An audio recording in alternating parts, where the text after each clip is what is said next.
a fascinating story around here. It's the Te'umim Cave. It's a large system of caverns located in the Jerusalem Hills, and it saw its first comprehensive study that was way back in 1873.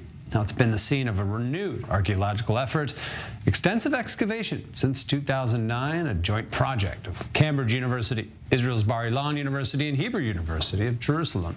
The site's proven to be a treasure trove of artifacts from close to 2,000 years ago, and the finds have led to interesting theories about the cave's purpose at that time. And for that subject, we're joined now Professor Boaz Zissou from the Martin Sue's Department of Land of Israel Studies and Archaeology at Bar-Ilan University. Thanks for joining us. Look, the possibility that the 120 or so discovered intact oil lamps, weapons, human skulls, and other artifacts were used as part of necromancy ceremonies that took place in the cave in the late Roman period. Am I reading this right? Is this the leading theory right now about what was going on in there? It's a fascinating discovery, but it's still an option. We are studying this cave from 2009 with remarkable discoveries.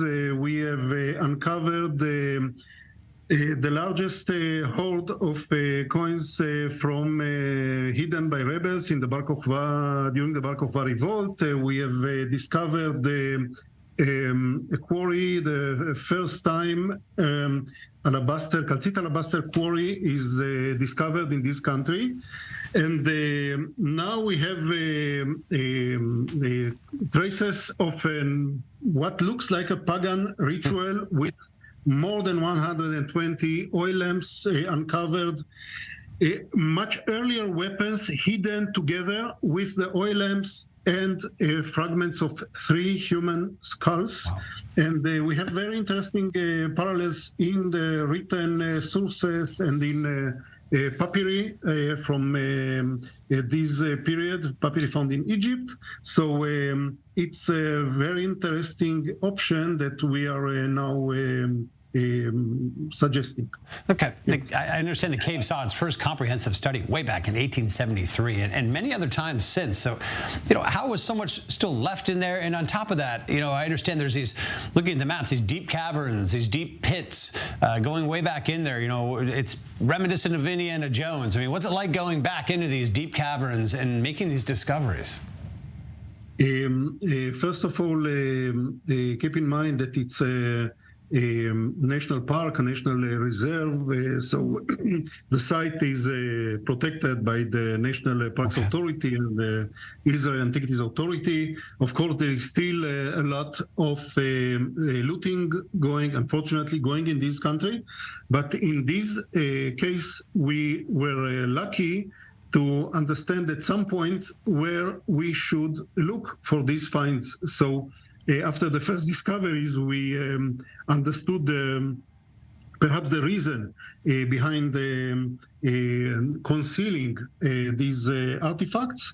So we started, it's a kind of fishing for them. Once you understand the reason and once you know where to look for the finds, so they are simply lying there and waiting for the scholars, for the explorers to uncover them and to study them. So it's also, you need also a bit of luck sometimes in this profession. Look, describe the sense of wonder out there that, look, there's still so much buried in the Holy Land. Is there that sense that drives you that anything's possible when it comes to digs here? The most sensational finds are